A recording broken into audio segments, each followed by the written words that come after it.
We have another question. It is from profit loss discount and I request कि you must try this question. थोड़ा सा logical question है, easy है. अगर मैं सोचूंगा जिस तरह से मैं सोचता हूँ आप भी सोचेंगे, अदरवाइज आपको बहुत कैलकुलेशन करनी पड़ सकती है. ठीक है, तो शुरू करते हैं. आपने ट्राई किया होगा ऐसी मुझे उम्मीद है.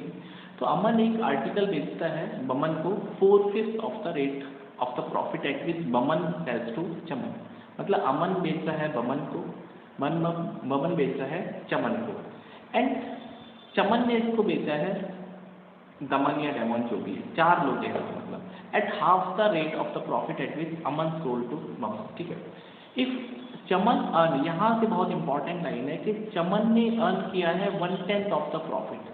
तो 1/10 का मतलब अगर आपको पता नहीं है तो आप इसमें मिस्टेक कर सकते हैं कि 10% प्रॉफिट है. इसका मतलब चमन ने बेचा है दमन को 10% प्रॉफिट पे, इसका मतलब 1/10. और इसका भी मतलब है कि 10 रुपये की चीज़ को 11 पे बेचना चाहता. Hopefully it is clear. I can write 10x की चीज़ को 11x पे. एंड दमन ने पे किया है 5610, इसका मतलब 11x की value 5610. Hopefully it is clear now. तो x की वैल्यू आ जाएगी 11 5 55 and we are left with 11. तो x की value is coming out to be 510. तो चमन के लिए जो कॉस्ट है तो 10 इंटू 51 510. तो चमन ने इसको एक तरह से बाई किया था 5100 पे. It is clear now. What we are left with, थोड़ा सा और बचा है.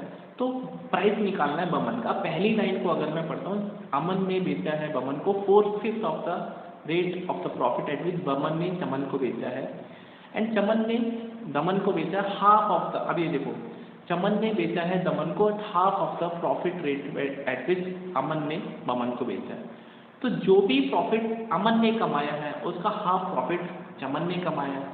तो चमन ने कमाया है 10%, तो ये हाफ की वैल्यू है तो फुल हो जाएगा. अमन ने इसको 20% पे बेचा. Hopefully it is clear, right, 20% पे.